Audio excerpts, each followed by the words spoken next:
వైఎస్ఆర్సీపీ నాయకులు లేని సమస్యను చిత్రీకరిస్తూ భయాందోళన రేకెత్తిస్తానికి మార్కెట్లో ఒక నెగిటివ్ ప్రచారాన్ని తీసుకువస్తాం మనం చూస్తా ఉన్నాం. డీజిల్ విషయంలో వాళ్ళు ప్రశ్నిస్తూ ఉన్నారు, ఏ రాష్ట్రంలో లేని సమస్య మన రాష్ట్రంలో ఎందుకు ఉంది, పరిశ్రమలన్నీ కూడా వెనక్కి వెళ్ళిపోతాయి అని చెప్పేసి మాట్లాడుతూ ఉన్నారు. వారికి ప్రతి నెల ఒక ప్రముఖమైన సంస్థ, ఇంటర్నేషనల్గా పేరు పొందిన వెల్ రెప్యూటెడ్ కంపెనీస్ శంకుస్థాపన చేస్తూ ఉంటే, వాళ్ళు యాక్టివిటీ స్టార్ట్ చేస్తూ ఉంటే చూడలేక ప్రభుత్వం మీద ఒక నెగిటివ్ ఇమేజ్ని క్రియేట్ చేస్తానికి తమ శాయశక్తులా ప్రయత్నం చేస్తున్నారని ఈరోజు అర్థమవుతుందని చెప్పేసి మనం చేస్తా ఉన్నాను. సజ్జల రామకృష్ణారెడ్డి గారు చెప్తారు పరిశ్రమలు ఏం తీసుకొస్తారని చెప్పేసి. ఇంకా పరిశ్రమలు రావటం అనేది ప్రశ్నించే స్థాయిలో లేదు, కళ్ళప్పగిచ్చి చూసే స్థాయిలోనే ఉంది అని చెప్పేసి సజ్జల రామకృష్ణారెడ్డి గారికి మనం చేస్తా ఉన్నాను. నేను మొన్న ఆర్సిలర్మిట్టల్ శంకుస్థాపన చేశాం, రేపు ఎల్లుండో 2-3 రోజుల్లో గూగుల్ శంకుస్థాపన చేయబోతా ఉన్నాం, రిలయన్స్కి శంకుస్థాపన చేశాం. ఇప్పటికీ 9.8 లక్షల కోట్ల పెట్టుబడులు శంకుస్థాపన చేసుకుని పనులు ప్రారంభించిన విషయాన్ని సజ్జల రామకృష్ణారెడ్డి గారు గుర్తించాలని చెప్పేసి మనం చేస్తాము. ఇంకా వారు 2019, 2024, 3లోనే ఉన్నారో లేకపోతే జగన్మోహన్ రెడ్డి గారికి మళ్ళీ 4 గోడలకి కన్ఫైన్ అయ్యారో నాకు తెలియదు, కానీ పరిశ్రమలు వస్తున్నాయి. రామకృష్ణారెడ్డి గారు పెద్ద ఎత్తున దేశంలో వచ్చిన పెట్టుబడుల్లో 25% పెట్టుబడులు ఆంధ్రప్రదేశ్కి రావటం ఈ కూటమి ప్రభుత్వానికి, కూటమి ప్రభుత్వ నాయకుడు చంద్రబాబు నాయుడు గారి క్రెడిట్ అని చెప్పేసి కూడా నేను ఈ సందర్భంగా తెలియజేస్తా ఉన్నాను. గతంలోకి వెళ్ళే పెట్టుబడులు ఈ రాష్ట్రం నుంచి పారిపోవట్లా, ఇంకా వస్తూ ఉన్నాయి. 2019, 2024లో ఎంతమంది ఈ రాష్ట్రం నుంచి పారిపోయారో ఒకసారి మనందరం కూడా ఆలోచించాలని చెప్పేసి మనం చేస్తా ఉన్నాను. పెద్ద పెద్ద కంపెనీలు, అమర్ రాజా కానివ్వండి, ఇంకా అనేక కంపెనీలు ఏ విధంగా ఈ రాష్ట్రం నుంచి తరలి వెళ్ళిపోయినాయో ఒకసారి చూసుకుంటే, ఈరోజు ఈ రాష్ట్రంలోకి తరలి వస్తున్న, ప్రపంచం నుంచి నలుమూలల నుంచి ఈ రాష్ట్రంలో పెట్టుబడులు పెడతానికి ముందుకు వస్తున్న సంస్థలను చూసి ఆలోచించాలని చెప్పేసి మనం చేస్తాం. ఇకపోతే డీజిల్ ఏ రాష్ట్రంలో లేనిది చెప్పేసి పేరు నాని గారు, అదేవిధంగా కారుమూరి నాగేశ్వరరావు గారు, సజ్జల రామకృష్ణ గారు మాట్లాడుతున్నారు. కరెక్టే, ఆ రాష్ట్రానికి ఈ రాష్ట్రానికి తేడా ఏంటంటే, ఈ రాష్ట్రంలో ప్రతిపక్షమే పెద్ద దౌర్భాగ్యం. వారు రాష్ట్రంలో సమస్యల్ని చర్చించటానికి ఎప్పుడు కూడా చట్టసభలకు రారు. చట్టసభల్లో ప్రభుత్వాన్ని ప్రశ్నించే ధైర్యం లేదు. వారు కావాలని చెప్పేసి వారి పత్రిక, వారి ఛానల్ వాటిని మాత్రమే చూసుకుని వాళ్ళు ఏదో పెట్టిపోతూ ఉంటారు. కానీ ఇక్కడ అర్థం చేసుకోవాల్సింది ఏంటంటే, వైఎస్ఆర్సీపీ కావాలని చెప్పేసి ప్యానిక్ సిచ్యుయేషన్ని క్రియేట్ చేస్తారని చెప్పేసి మనం చేస్తా ఉన్నాను. ఉంది 1-2 జిల్లాల్లో కొంత సమస్య ఉంది, లేదని నేను అంటలా. దానికి కారణం వరల్డ్లో ఉన్న పరిస్థితులు కావచ్చు, లేకపోతే మొన్న ఏదైతే సంధి ప్రయత్నాలు ఉన్నాయో అవి ఫెయిల్ అని చెప్పేసి ఏదైతే వార్తలు వచ్చాయో అవి కావచ్చు, లేకపోతే పెట్రోల్ కంపెనీల్లో తీసుకున్న నిర్ణయాలు కానివ్వండి, లేకపోతే సడన్గా పెరిగిన డిమాండ్ కానివ్వండి, ఇవన్నీ కారణం కావచ్చు. ముఖ్యంగా కారణం ఏంటంటే, వైఎస్ఆర్సీపీ క్రియేట్ చేస్తున్న ప్యానిక్ సిచ్యుయేషన్ని దృష్టిలో పెట్టుకుని 10 లీటర్లు కావాల్సిన వాళ్ళు 30 లీటర్లు, 30 లీటర్లు కావాల్సిన వాళ్ళు ఫుల్ ట్యాంకు, ఈ విధంగా ప్యానిక్ పర్చేజెస్ మూలంగా కూడా ఈ పరిస్థితి క్రియేట్ అవుతుందని చెప్పేసి మనం చేస్తాం. అయినా కూడా ముఖ్యమంత్రి గారు దీన్ని ప్రతిరోజు కూడా సమీక్షించడమే కాకుండా మరి మా సివిల్ సప్లైస్ మినిస్టర్ గారు వారి తండ్రిని కోల్పోయి ఉంటే కూడా ఈ సమస్య మీద ఎప్పటికప్పుడు రివ్యూ చేస్తూ తగు ఆదేశాలు ఇస్తున్న విషయాన్ని కూడా గమనించాలని చెప్పేసి మనం చేస్తానని ముఖ్యమంత్రి గారు స్పష్టమైన ఆదేశాలు ఇచ్చారు.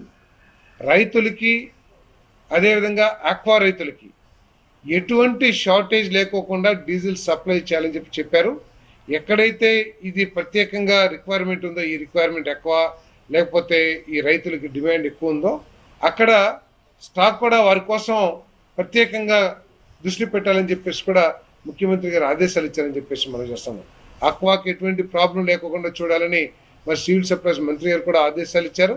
మేము కూడా ఎప్పటికప్పుడు సిచ్యుయేషన్ని మేము రివ్యూ చేసుకుంటూ ముఖ్యంగా రైతులకు ఎటువంటి ఇబ్బంది లేకోకుండా, రెండు ఎటువంటి dry out stock out position లేకోకుండా ఆయిల్ కంపెనీస్తో కూడా మాట్లాడుతూ ఉన్నాం. కొంత ఐఓసిఎల్లో చిన్న ఇబ్బంది ఐఓసిఎల్ తర్వాత హెచ్పిసిఎల్ తర్వాత బీపీసీఎల్ అయినా కూడా మెరుగుపడతా ఉంది. ఈరోజు 1 గంటకి రివ్యూ చేసినప్పుడు 397 ఫిల్లింగ్ స్టేషన్స్లో స్టాక్ అవుట్ పొజిషన్ ఉంటే 3 గంటలకల్లా అది 322 పెట్రోల్ పంపులకి ఫిల్లింగ్ స్టేషన్కి తగ్గింది. అంటే దాదాపు 75 డ్రై అవుట్ ఉన్న ఫిల్లింగ్ స్టేషన్స్లో స్టాక్ సప్లై చేయించాం. అదేవిధంగా ఈరోజు ఇంకా కూడా already tankers on the way ఉన్నాయి. తప్పకుండా ఈ రాత్రికి రేపటికి పరిస్థితి చాలా వరకు 90-95% మెరుగుపడుతుందని చెప్పేసి మనం చేస్తాం. ఎక్కడ కూడా ఇబ్బంది లేదు. ఈరోజు చూసుకున్నా కూడా కేవలం ఎన్టీఆర్ జిల్లా, ప్రకాశం, గుంటూరు 2-3 జిల్లాలు, కడప ఇటువంటి జిల్లాల్లో కొంత సమస్య ఉన్నమాట వాస్తవం. అది ప్యానిక్ సిచ్యుయేషన్ మూలంగా వచ్చింది. దీన్ని అధిగమించడానికి ప్రభుత్వం చర్యలు తీసుకుంటుందని చెప్పేసి మనం చేస్తాం. 1 గంటకి 3 గంటలకి అంటే 2 గంటల్లో ప్రభుత్వం తీసుకున్న చర్యల మూలంగా దాదాపు 75 స్టాక్అవుట్ పెట్రోల్ పంపులకి డీజిల్ అన్నీ కూడా సప్లై చేయటం కూడా జరిగింది. రేపటికి ఇంకా ఇవి కూడా ఇంకా తగ్గుతాయని చెప్పేసి కూడా నేను మనవి చేస్తాను. దయచేసి కన్జ్యూమర్స్ ఎవరైనా సరే, పెట్రోల్ వాహనదారులు ఎవరైనా సరే ప్యానిక్ పర్చేజెస్ చేయాల్సిన అవసరం లేదు. మీకు ఎల్లవేళలా డీజిల్ పెట్రోల్ అందుబాటులో వచ్చే చర్యలు తీసుకుంటామని చెప్పేసి కూడా నేను ఈ సందర్భంగా తెలియజేస్తాను. అదేవిధంగా మరి కొంతమంది వైసీపీ రైతులు ఇక్కడైతే రైతులకి తామేదో మేము వరగబెట్టేసాం 2019-24 అన్నట్టు మాట్లాడుతున్నారు. ఈ ప్రభుత్వం రైతుల సమస్యని చాలా కమిట్మెంట్తో అధిగమిస్తానికి ప్రయత్నం చేస్తామని చెప్పేసి మనం చేస్తాం. దాంట్లో భాగంగానే మీరు చూస్తే గత ప్రభుత్వం 6-7 నెలలు కూడా ధాన్యం డబ్బులు ఇవ్వకపోతే, గత ప్రభుత్వం కనీసం సంచులు సరఫరా చేయలేని పరిస్థితి, రైతుల దగ్గర నుంచి 1300, 1200, 1100కి మిల్లర్లు కొనుక్కుంటున్నా కూడా కళ్ళొప్పగించిన పరిస్థితి ఆనాటి ప్రభుత్వం. ఈరోజు ధాన్యం రైతులకి పూర్తిగా ఎంత ఉంటే అంత మరి ప్రభుత్వం కొనటమే కాకుండా 24 గంటలు మీరు 6 నెలల్లో ఇవ్వలేని డబ్బుల్ని 24 గంటల్లో 48 గంటల్లో ఇచ్చే ప్రభుత్వం కూటమి ప్రభుత్వం అని చెప్పేసి కూడా మనం చేస్తాము. అదేవిధంగా మొక్కజొన్న రైతులకి కొంత సమస్య ఉన్న విషయం ప్రభుత్వం దృష్టికి వచ్చింది. ఇప్పటికే కేంద్ర ప్రభుత్వానికి కూడా లేఖ రాయటం ముఖ్యమంత్రి గారు ఆదేశాలు ఇచ్చి కేంద్ర ప్రభుత్వానికి లేఖ కూడా రాయటం జరిగింది అని చెప్పేసి మనం చేస్తాను. కేంద్ర ప్రభుత్వ స్పందన కోసం వేచి చూస్తాను. కేంద్ర ప్రభుత్వం స్పందించగానే ఎటువంటి చర్యలు తీసుకోవాలో మొక్కజొన్న రైతుల గురించి ఆలోచిస్తామని చెప్పేసి కూడా మనం చేస్తాను. అంతేకాకుండా ఎప్పుడు ఎవరికి ఇబ్బంది వచ్చినా కూడా పొగాకు, బ్లాక్ బర్లీ పొగాకుకి ధర రాకపోతే 12 రూపాయలు కిలోకి ఇచ్చి ప్రభుత్వం కొనడం జరిగింది మార్కెట్ ఇంటర్వెన్షన్తో. అదేవిధంగా కోకో గింజలు కానివ్వండి, ఇంకా అనేక పంటలకి ఎప్పుడెప్పుడైతే ఇబ్బంది వచ్చిందో మామిడికి కానివ్వండి, మరి ప్రభుత్వం ఇంటర్ఫీర్ అయ్యి వాళ్ళకి ధరలు చెల్లించిన విషయం మీ అందరికీ తెలుసు. గత ప్రభుత్వం 3000 కోట్ల రూపాయలు ధరల స్థిరీకరణ నిధి అని చెప్పేసి 300-400 కోట్లు కూడా ఖర్చు పెట్టలే. కానీ పోయిన సంవత్సరం మేము కేవలం 200-300 కోట్లు ఈ ధరల స్థిరీకరణ నిధికి మేము కేటాయించి 800 కోట్ల రూపాయలు ఒకే ఒక్క సంవత్సరం ఖర్చు పెట్టామని చెప్పేసి కూడా మరి రైతుల దృష్టికి ప్రజల దృష్టికి తీసుకొస్తుందని చెప్పేసి మనం చేస్తాను. రైతులకు ఎటువంటి సమస్య వచ్చినా కూడా దాన్ని పరిష్కరించే బాధ్యత చిత్తశుద్ధితో తీసుకుంటామని చెప్పేసి కూడా మనం చేస్తాం. ఈరోజు రైతుల గురించి మాట్లాడుతున్న నాయకులు మాట్లాడాలి. 2019-24 మధ్యలో కనీసం ఒక బకెట్ మట్టన్న తీసారా అని చెప్పేసి అడుగుతా ఉన్నారు. డ్రైనేజీలో కానీ కాలంలో కానీ ఈ వ్యవస్థని చిన్న భిన్నం చేశారు, ఛిద్రం చేశారు. దాని మూలంగా రైతులు ఎదుర్కొంటున్న సమస్య ఇప్పుడున్న ఆలోచించారని చెప్పేసి నేను మనం చేస్తామని. అన్ని పెట్రోల్ పంపులకు వెళ్దాం, లేదా కలెక్టర్ దగ్గర సమాచారం తీసుకుందాం. 70% 4,500 బంకులు నాకు తెలిసి ఉన్నట్లున్నాయి. దాంట్లో 70% అంటే ఎంత, దాదాపు 3,000 పైబడి బంకుల్లో స్టాక్ అవుట్ ఉండాలి.